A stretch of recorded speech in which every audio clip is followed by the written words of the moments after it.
pasar atas Sarolangun tembus di angka Rp70.000 per kilogram. 229,23 hektar lahan di Muara Jambi terbakar sepanjang musim kemarau tahun 2023. Desa Rayan kedua bulan November, wilayah Kabupaten Muara Jambi sudah masuk dalam musim penghujan.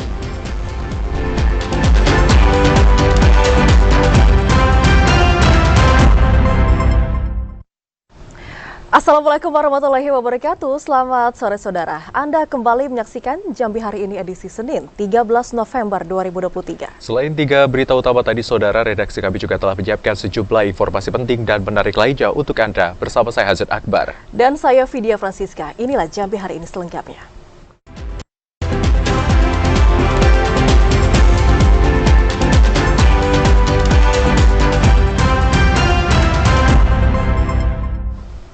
Mengawali informasi Jambi hari ini, saudara, harga komoditas cabai rawit di pasar tradisional atas Sarolangun melambung tinggi, bahkan melebihi harga cabai merah dalam 2 hari terakhir. Harga cabai rawit sudah mencapai Rp70.000 per kilogram.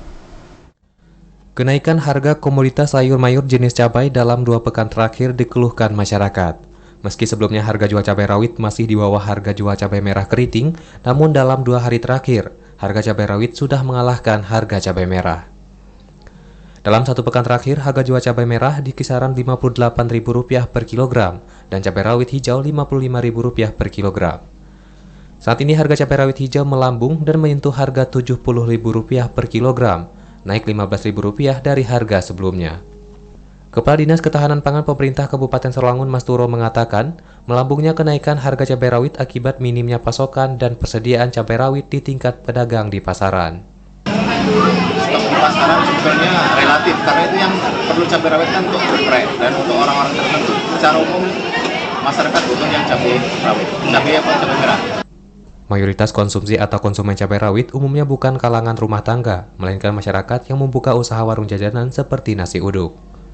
Edi Kusnadi, TVRI Jambi melaporkan. Kita ke sorotan lainnya, saudara. Berdasarkan catatan dari BPBD Muara Jambi, luasan lahan yang terbakar selama musim kemarau di tahun ini sudah mencapai 229,23 hektar. Dan meski sudah memasuki musim penghujan, namun saat ini tim Satgas Karhutla masih terus disiagakan. Badan Penanggulangan Bencana Daerah Kabupaten Muara Jambi memperkirakan luas lahan yang terbakar mencapai 229,23 hektar selama musim kemarau tahun ini. Kebakaran lahan yang paling luas terjadi di Kecamatan Kumpe yang mencapai 143 hektar dan wilayah Kumpe Hulu tercatat 27 hektar. Disusul Kecamatan Marosebo seluas 18 hektar lahan yang terbakar. Sekretaris BPBD Muara Jambi Dodi Dorista mengatakan, operasi pemadaman kebakaran hutan dan lahan dilakukan melalui jalur darat dan udara menggunakan heli waterbombing bantuan Satgas Karhutla Provinsi Jambi. Hingga kini, tim Satgas Karhutla Muara Jambi masih disiagakan di daerah yang rawan terbakar. Jauh tadi, ya eskapator itulah yang membatasi jalan-jalan, memutus mata rantai titiknya api agar tidak meluas, menyebar. Untuk titik api juga itu kami perkirakan berasal dari daerah tetangga, di bawah angin jadi masuk ke longdang. Selama operasi, tim menemukan beberapa kendala dalam proses pemadaman api di lahan gambut. Ditambah dengan kondisi cuaca yang panas disertai angin kencang, membuat tim harus ekstra dalam pemadaman api. Azam Afnan, TVRI Jambi melaporkan. Selanjutnya, saudara, pada Desa Rayan 2 bulan November ini, seluruh wilayah di Kabupaten Muara Jambi berada pada musim hujan. BMKG memprediksi intensitas curah hujan mencapai 300 mm per bulannya. Badan Meteorologi, Klimatologi, dan Geofisika Stasiun Klimatologi Jambi menyatakan, hujan yang mengguyur wilayah Kabupaten Muara Jambi dalam beberapa hari terakhir karena Kabupaten Muara Jambi sudah memasuki awal musim penghujan. Awal musim hujan mulai terjadi pada Desa Rayan 2 November atau setelah berakhirnya pancaroba pada 10 November lalu.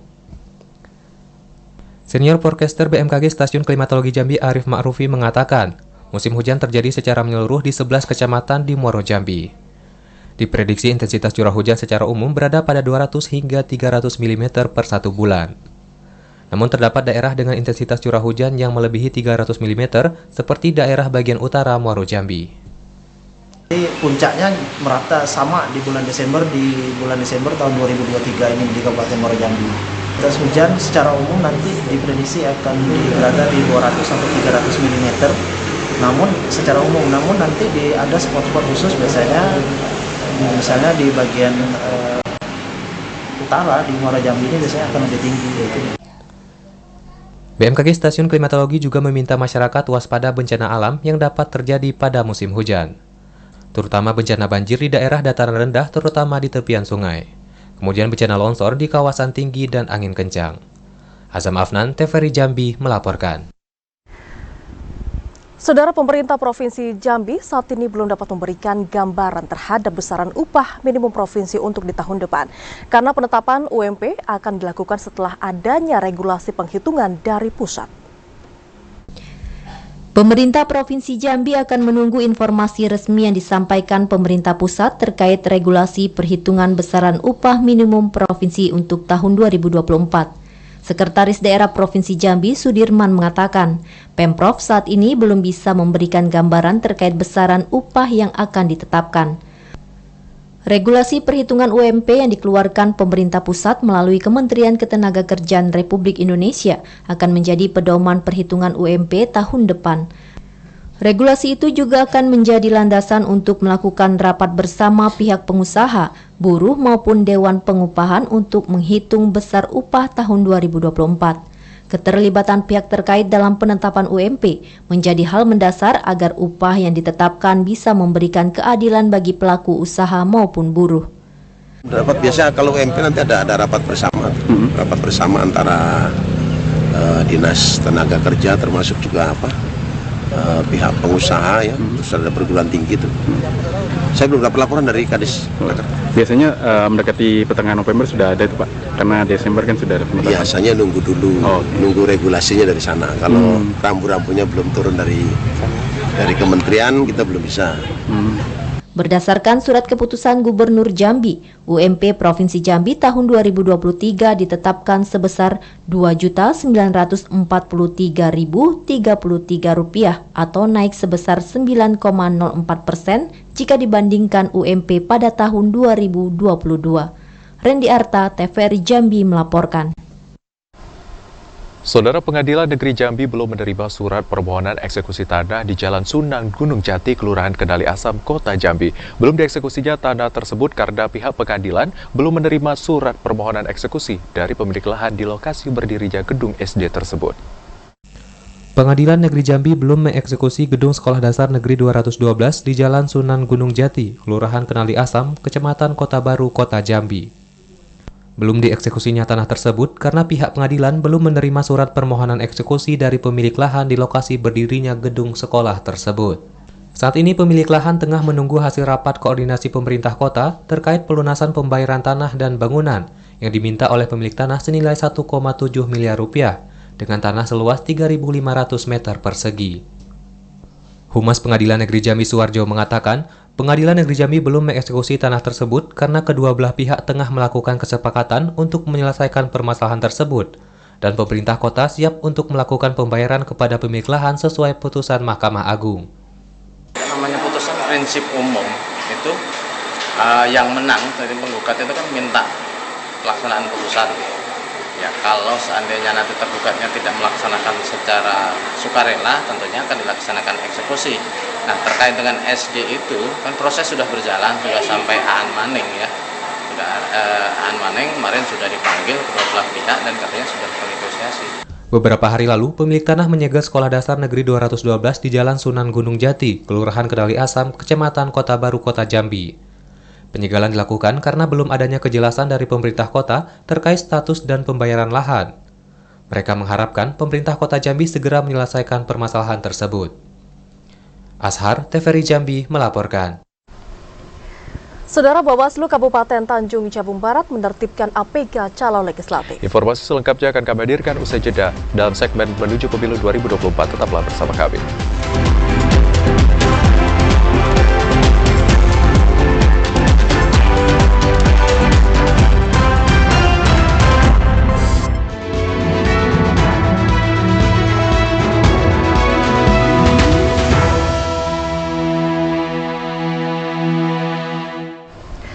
Anda kembali bersama kami di Jambi hari ini dalam segmen menuju pemilu 2024. Saudara, KPU beserta Bawaslu Kabupaten Bungo akan menerima dana hibah Pilkada 2024 secara bertahap setelah resmi ditandatangani bersama pemerintah Kabupaten Bungo. Komisi Pemilihan Umum KPU serta Badan Pengawas Pemilu Bawaslu Kabupaten Bungo mulai menerima dana hibah untuk pelaksanaan pemilihan kepala daerah atau Pilkada 2024 mendatang secara bertahap.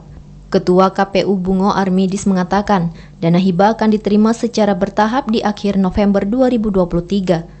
Tahap pertama 40% dari total dana hibah yang diterima KPU Bungo, yakni 27,5 miliar. Sedangkan tahap kedua kembali akan disalurkan Pemkab Bungo pada tahun 2024 mendatang atau pada saat akan diselenggarakan Pilkada Bupati dan Wakil Bupati Bungo. Sesuai dengan aturan bahwa kita sudah menandatangani PHD pada hari ini. Pertama saya ucapkan terima kasih kepada pihak pemerintah daerah yang sangat support dalam hal pendanaan untuk persiapan pemilu kada 2024. Insya Allah setelah penandatanganan sesuai dengan aturan dan regulasi itu akan dicairkan dalam waktu 14 hari paling lama. Ketua Bawaslu Bungo Ahmadi mengapresiasi Pemkab Bungo terutama Bupati Bungo Masuri telah menyetujui anggaran hibah untuk pelaksanaan Pilkada serentak pemilihan Bupati dan Wakil Bupati Bungo tahun 2024. Untuk MPAD alhamdulillah kita di pengajuan itu 17 dan kita terima itu 12,8 miliar. Di tahun ini itu 40% itu berkisar 5,5 sekian ya. Anggaran tersebut akan dipergunakan dengan seefisien mungkin sesuai dengan aturan yang ada dalam rangka menyukseskan Pilkada serentak tahun 2024 mendatang. Tahapan awal dana hibah dari Pemkab Bungo mulai dicairkan terhitung dari 14 hari setelah penandatanganan NPHD tersebut. Muhriandi, TVRI Jambi melaporkan. Saudara, Bawaslu Tanjung Jabung Barat melakukan penertiban dan penurunan alat peraga sosialisasi caleg. Sekitar 2.539 APS caleg ditertibkan oleh Bawaslu. Ribuan APS caleg di Tanjung Jabung Barat ditertibkan oleh Badan Pengawas Pemilu atau Bawaslu. Ketua Bawaslu Tanjung Jabung Barat Amrina mengatakan, dalam penertiban ini Bawaslu tidak tebang pilih. Sebelum penertiban, sejumlah parpol sudah diimbau untuk menaati aturan dalam hal tahapan masa sosialisasi. Pasca penetapan DCT, APS boleh dipasang dan terpampang, namun tidak boleh terdapat unsur ajakan. Salah satunya ada tanda nomor urut dan tanda coblos paku. Jika masih ingin tetap dipajang APS tersebut, nomor urut dan tanda paku coblos harus ditutup menggunakan lakban hitam. Penertiban dan penurunan APS para caleg akan berakhir hingga 27 November mendatang. Terkait APS yang kita turunkan itu adalah APS yang melanggar, yang sudah mengandung unsur kampanye. Ada beberapa unsur yang masuk dalam kategori unsur kampanye seperti coblos nomor urut, simbol gambar paku, atau ada unsur ajakan. Bawaslu hingga saat ini masih tetap menurunkan sejumlah APS di tingkat kecamatan maupun desa melalui Panwascam dan PKD. Dengan harapan selama masa tahapan sosialisasi, APS yang bersifat adanya unsur ajakan dapat tertib dan tidak terpajang. Pasalnya ada tahapan kampanye dan jenis APK yang disediakan. Didi Haryadi, TVRI Jambi melaporkan. Saudara, untuk bisa menjaga netralitas dan juga kondusivitas pada pemilu 2024 harus dijalankan semua jajaran di Polres Muaro Jambi. Kapolres Muaro Jambi pun juga menegaskan bahwa anggota yang terbukti bersalah akan dikenakan sanksi tegas. Kapolres Muaro Jambi AKBP Muharman Arta kembali mengingatkan jajarannya untuk menjaga kondusivitas pada tahun politik. Semua jajaran diminta menjaga netralitas di pemilihan umum serentak 2024. Dan dapat bersinergi dengan semua stakeholder dalam mewujudkan pemilu yang damai dan lancar. AKBP Muhammad Arta menegaskan akan menindak tegas anggota yang melanggar ketentuan. Bagi mereka yang terbukti bersalah, dijatuhkan sanksi teguran bahkan pemberhentian melalui proses sidang disiplin maupun kode etik. Terbukti ada anggota yang tidak netral juga sudah disampaikan saksi-saksinya yang sanksi-sanksinya yang berat. Ya, insya Allah alhamdulillah untuk di Polres Muaro Jambi saya bisa jamin untuk netralitas anggota saya. Komitmen Kepolisian Resor Wilayah Hukum Muaro Jambi ini disampaikan pada apel gelar pasukan dalam rangka kesiapan Operasi Mantap Brata 2023-2024. Netralitas Polri menjadi utama dalam menjaga demokrasi yang telah bergulir hingga 14 Februari 2024 mendatang. Azam Afnan, TVRI Jambi melaporkan. Saudara, KPU Batanghari akan melakukan pencetakan surat suara pemilu 2024. Saat ini desain surat suara Pileg DPRD Batanghari telah rampung dan akan disampaikan kepada pihak pengadaan. Berbagai persiapan dalam menghadapi pemilu 2024 kini terus dilakukan KPU Kabupaten Batanghari setelah merampungkan sortir sejumlah logistik. Saat ini KPU telah menyelesaikan desain terhadap surat suara Pileg DPRD Batanghari. Hasil desain telah disampaikan ke KPU Provinsi Jambi maupun KPU RI. Ketua KPU Batanghari Ahmad Halim mengatakan, khusus desain surat suara serta jumlah peserta yang akan mengikuti Pileg sepenuhnya diberikan kepada KPU kota masing-masing, agar tidak terjadi kesalahan penyusunan nomor urut serta dapil dari caleg masing-masing partai politik. Kemarin kami sudah melakukan finalisasi juga di RI bahwa untuk Kabupaten Batanghari tidak ada perubahan, sudah final. Untuk pemilu itu langsung nanti pusatnya dituju oleh langsung KPU RI. Kita hanya menyiapkan master surat suara dan kita pastikan semua sudah benar, nama dan gelar, sehingga nanti tidak ada gugatan-gugatan lain. Ditargetkan untuk proses cetak surat suara akan dilakukan pada 28 November atau tepatnya saat masa kampanye berlangsung. Ade Juniawan, TVRI Jambi melaporkan. Sementara Bawaslu Kabupaten Sarolangun, Saudara, akan selalu memantau jejaring sosial dari aparatur sipil negara serta perangkat desa selama tahapan pemilu ini. Hal ini untuk bisa menjaga netralitas ASN pada pemilu 2024 mendatang. Jelang pemilihan umum Pileg dan Pilpres 2024, Badan Pengawas Pemilihan Umum Kabupaten Sarolangun akan meningkatkan pola pengawasan guna memantau netralitas aparatur sipil negara dan kepala desa serta perangkat desa di media sosial seperti Facebook, Twitter, Instagram, dan lainnya. Ketua Badan Pengawas Pemilihan Umum Kabupaten Sarolangun Mudrika mengatakan pihaknya sudah melakukan koordinasi dengan jajaran pemerintah daerah terkait netralitas pegawai di lingkup Pemkab Sarolangun selama tahapan pemilihan umum berlangsung. Pemerintah daerah sudah melayangkan surat edaran kepada seluruh OPD, camat, dan kepala desa untuk menjaga netralitas. Pihaknya juga melakukan pemantauan netralitas ASN di media sosial maupun grup medsos. Untuk pegawai negeri sipil ataupun ASN, TNI Polri, dan perangkat desa tidak boleh ikut terlibat politik praktis, terutama dalam pemilu ini. Misalnya di media sosial, meng-like, meng-share, membagikan, itu tidak boleh. Tidak boleh ikut kampanye, tidak boleh memasang baliho maupun spanduk para peserta pemilu. Para ASN dan pegawai pemerintah dilarang berkomentar, menyukai dan sebagainya terhadap postingan partai politik maupun caleg sebagai peserta pemilu di media sosial. Edi Kusnadi, TVRI Jambi melaporkan. Selanjutnya, sebelum memasuki tahapan masa kampanye, Komisi Pemilihan Umum Kabupaten Tebo akan melakukan pertemuan dengan para pengurus partai politik terkait materi bahan kampanye. Jelang memasuki masa kampanye partai politik, Komisi Pemilihan Umum Kabupaten Tebo menyampaikan akan melakukan pertemuan dengan para pengurus partai politik yang ada di Kabupaten Tebo. Pertemuan yang dilakukan sebelum tanggal 28 November tahun 2023 ini bertujuan meminta materi bahan kampanye para pengurus partai politik, seperti desain spanduk, alamat medsos, dan beberapa materi lainnya. Heri Satriawan mengaku, mulai hari ini Komisi Pemilihan Umum Kabupaten Tebo mengirimkan surat kepada para pengurus partai politik terkait materi bahan kampanye. Akan tetapi kami sudah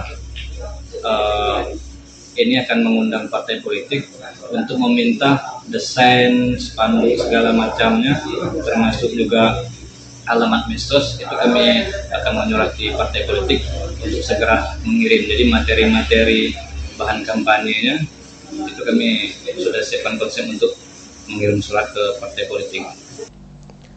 Sementara itu, menanggapi masih ada beberapa alat peraga kampanye yang belum ditertibkan, Heri menjelaskan penertiban APK yang melanggar tidak menjadi kewenangan KPU. Sebelumnya, partai politik juga telah diingatkan agar sebelum masa kampanye, para caleg tidak diperbolehkan memasang APK yang berisi ajakan untuk memilih. Intizam, TVRI Jambi melaporkan.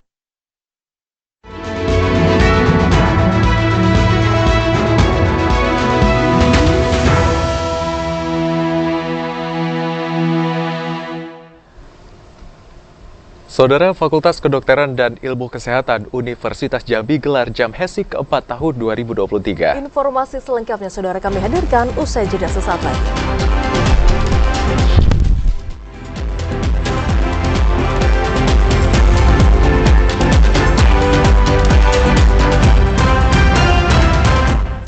Anda kembali bersama kami di Jambi hari ini dalam segmen editorial. Saudara, Fakultas Kedokteran dan Ilmu Kesehatan Universitas Jambi menggelar Seminar Internasional Jamhesik tahun 2023 dan diharapkan pada kegiatan kali ini dapat memberikan dampak yang positif bagi kesehatan masyarakat. Fakultas Kedokteran dan Ilmu Kesehatan Universitas Jambi menggelar Medicine and Health Science International Conference atau Jamhesik tahun 2023. Kegiatan digelar selama 3 hari sejak Senin 13 November 2023. Jamhesik kali ini mengangkat tema Integrating Medicine, Health Community, and Environment, Unveiling Opportunities in the Emerging Era of Health and Well-being. Pelaksanaan Jamhesik keempat ini merupakan rangkaian dari Disnatalis ke-11 Fakultas Kedokteran dan Ilmu Kesehatan Universitas Jambi. Seminar internasional diikuti 170 peserta yang terdiri dari dosen dan mahasiswa dari Universitas Jambi dan mahasiswa dari luar Universitas Jambi. Ini merupakan diseminasi hasil penelitian yang kemudian didiskusikan sebagai sarana edukasi. Wakil Rektor Bidang Umum dan Keuangan Universitas Jambi, Insinyur Yusrizal berharap, Jamhesik ini dapat memberikan dampak positif khususnya bagi kesehatan masyarakat. Seminar internasional ini diharapkan ada sesuatu yang baru di bidang kesehatan, di bidang medicine, di bidang farmasi, di bidang nurse, dan biasanya di seminar internasional inilah akan dapat itu pengetahuan-pengetahuan baru, dan kita harapkan pengetahuan-pengetahuan baru ini, informasi-informasi baru di seminar yang lagi fresh from the open ini akan memberikan kontribusi kepada masyarakat, kepada kesehatan masyarakat secara umum. Saya kira itu yang sangat penting sekali. Sebelum-sebelumnya ini kan seminar kan 4 tahun yang lalu ya memang agak terpotong kita karena COVID gitu. Ya. Fakultas Kedokteran kita arahkan kepada meriset kembali obat-obat tradisional. Contohnya mungkin dari asal suku Anda Dalam yang sudah sangat banyak sekali, dan itu sangat penting sekali karena itu kekuatan kita. Kalau kita temukan karena sumber bahan bakunya ada di Jambi dan telah diaplikasikan, tinggal nantinya hanya dibuktikan secara saintifik.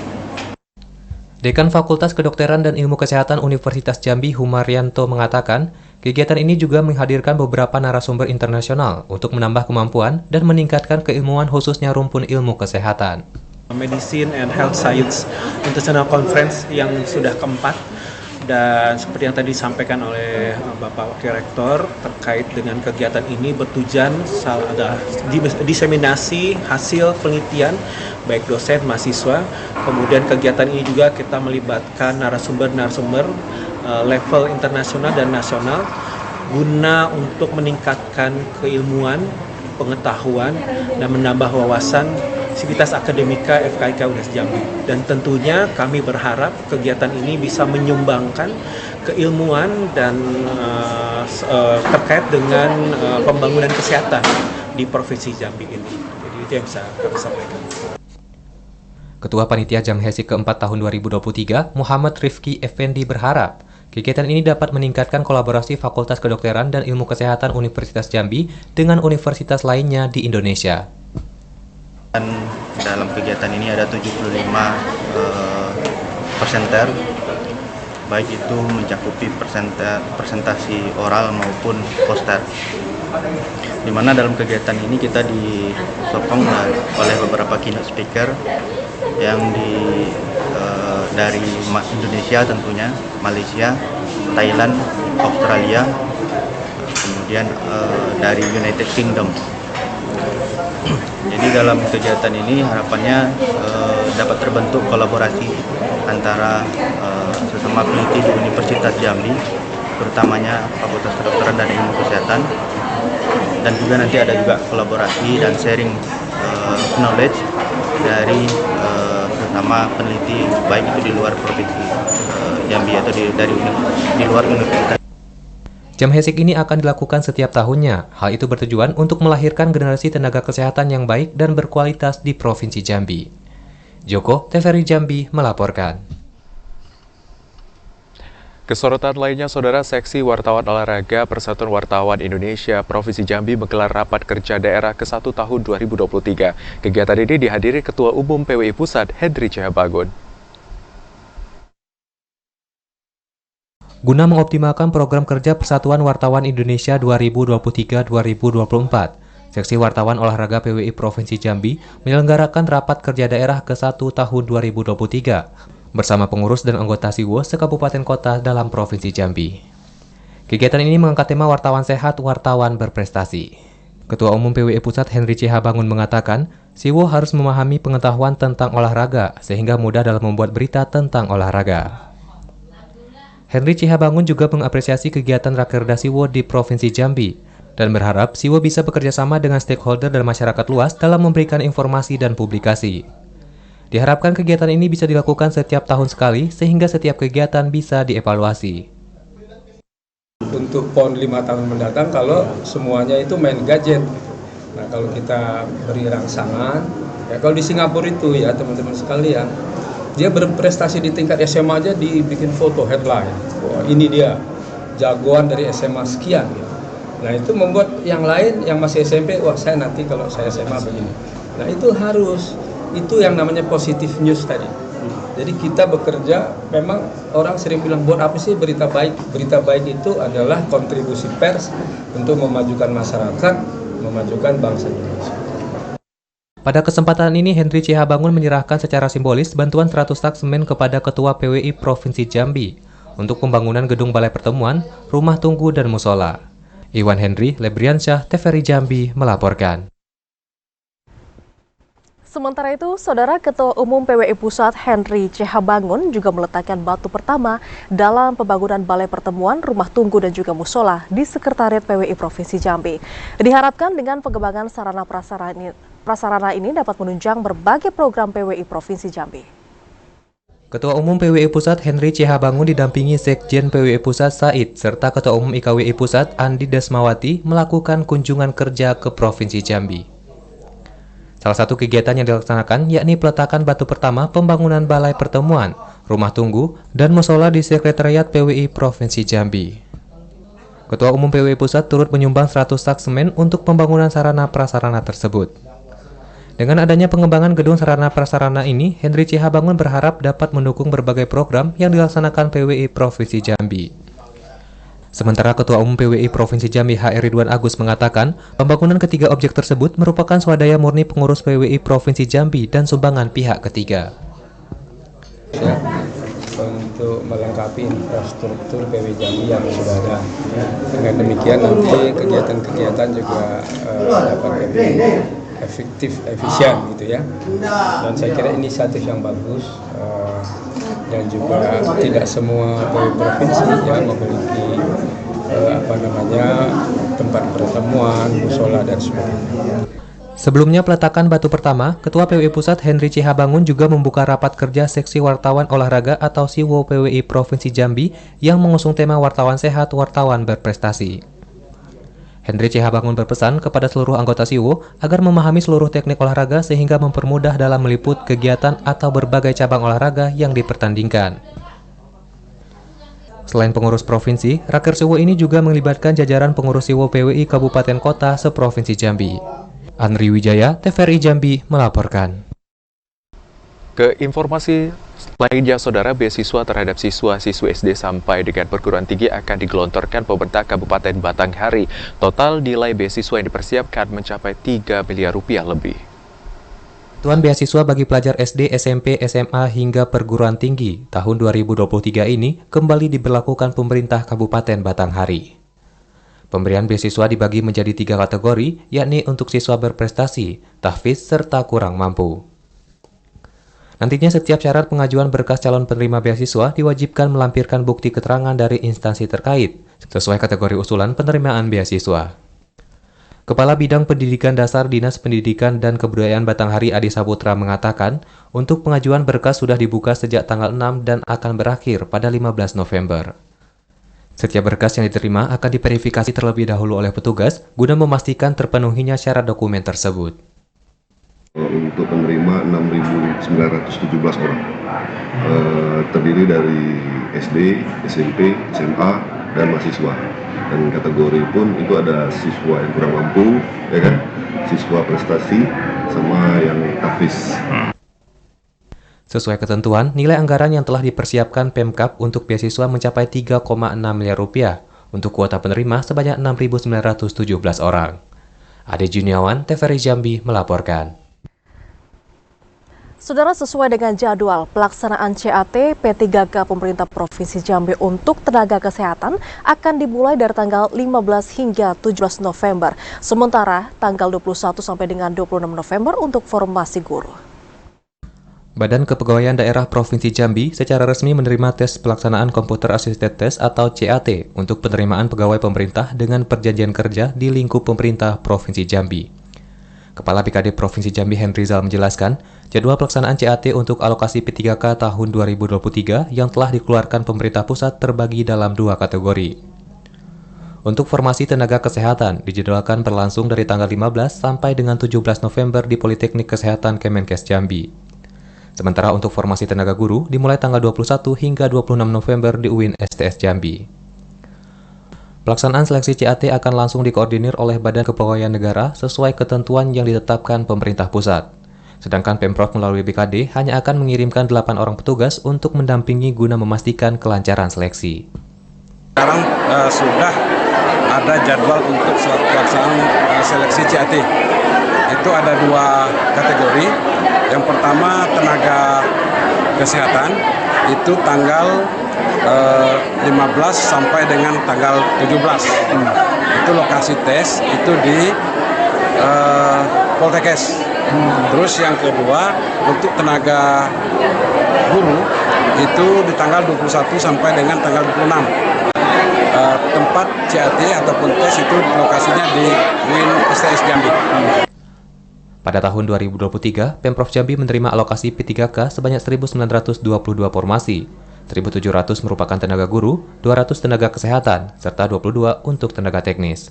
Randy Arta, TVRI Jambi melaporkan. Saudara Ketua TPPKK Provinsi Jambi Hasnidar Haris mengajak masyarakat untuk bisa peduli stunting pada anak. Informasi selengkapnya akan kami hadirkan usai jeda, tetaplah bersama kami.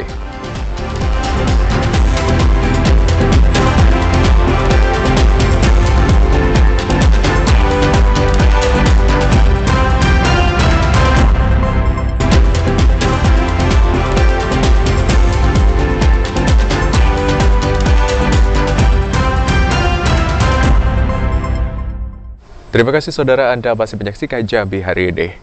Saudara Ketua TPPKK Provinsi Jambi mengajak masyarakat peduli terhadap stunting, dikarenakan kasus stunting tidak hanya terjadi pada masyarakat di bawah garis kemiskinan, namun juga terkait dengan pola asuh dan kurangnya pemahaman terhadap penanganan stunting juga mempengaruhi. Ketua Tim Penggerak Pemberdayaan Kesejahteraan Keluarga TPPKK Provinsi Jambi, Hasnidar Haris mengajak masyarakat untuk peduli stunting pada anak. Pasalnya, kasus stunting atau gagal tumbuh masih banyak terjadi di Provinsi Jambi.